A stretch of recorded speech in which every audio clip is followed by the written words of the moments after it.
Section 49. Saunaka said, "Tell me again in detail all that King Janamejaya had asked his minister about his father's ascensions to heaven."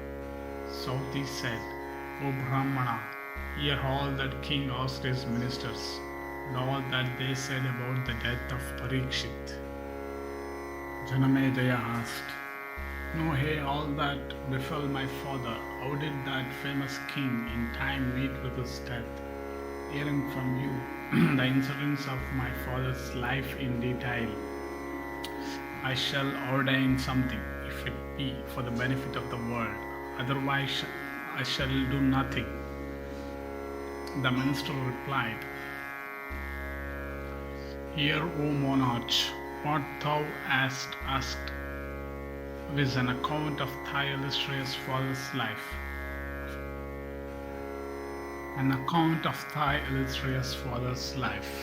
Now also that King of kings left this world. Thy father was virtuous and eye-souled, and always protected his people.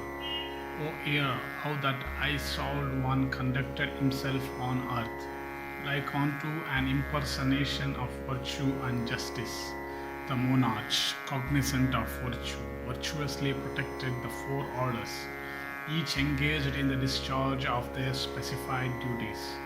Of incomparable prowess and blessed with fortune, he protected the goddess Earth. There was none who hated him, and he himself hated none. Like unto Prajapati, Brahmana, he was equally disposed towards all creatures. O monarch, Brahmanas and Kshatriyas and Vaishyas and Shudras, all engaged contentedly in the practice of their respective duties, were impartially protected by that king. Widows and orphans, the maimed and the poor, he maintained.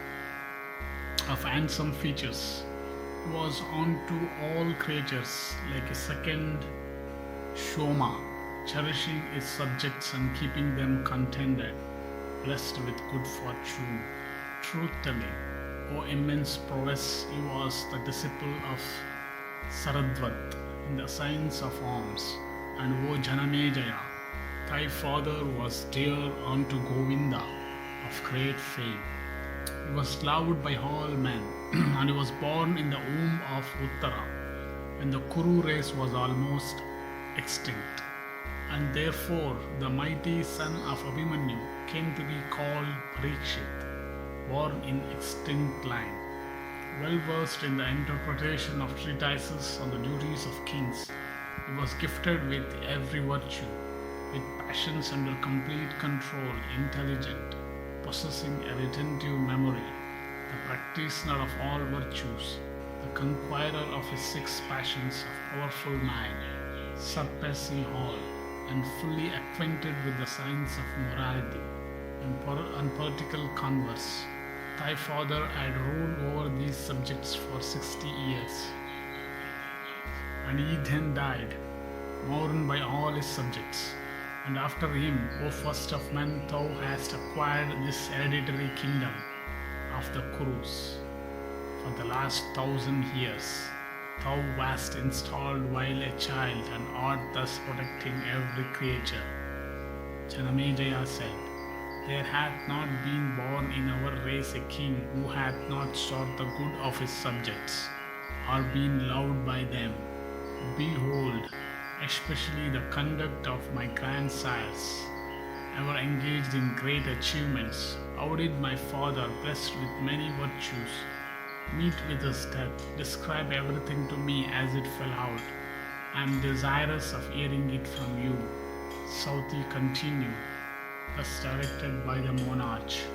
Those counselors, ever solicitous of the good of the king, told him everything exactly as it had occurred.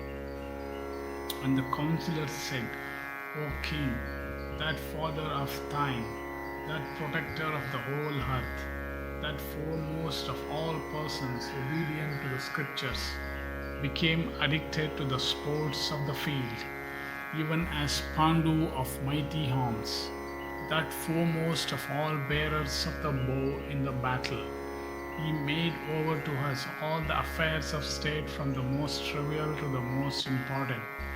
One day, going into the forest, he pierced a deer with an arrow, and having pierced it, he followed it quickly on foot into the deep woods, armed with sword and quiver. He could not, however, come upon the lost deer. 60 years of age and decrepit, he was soon fatigued and became hungry. He then saw in the deep woods a high-souled rishi. The rishi was then observing the vow of silence. The king asked him about the deer, but though asked, he made no reply.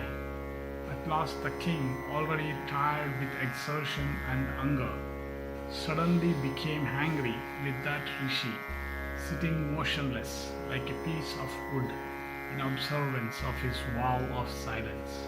Indeed, the king knew not that he was a Muni observing the vow of silence. Swayed by anger, thy father insulted him. O excellent one of the Bharata race, the king thy father, taking up from the ground with the hand of his bow a dead snake, placed it on the soldiers of that Muni of pure soul. But the Muni spake not a word good or bad, and was without anger. He continued in the same posture, bearing the dead snake. Thus ends the 49th section in the Astika Parva of the Hadi Parva.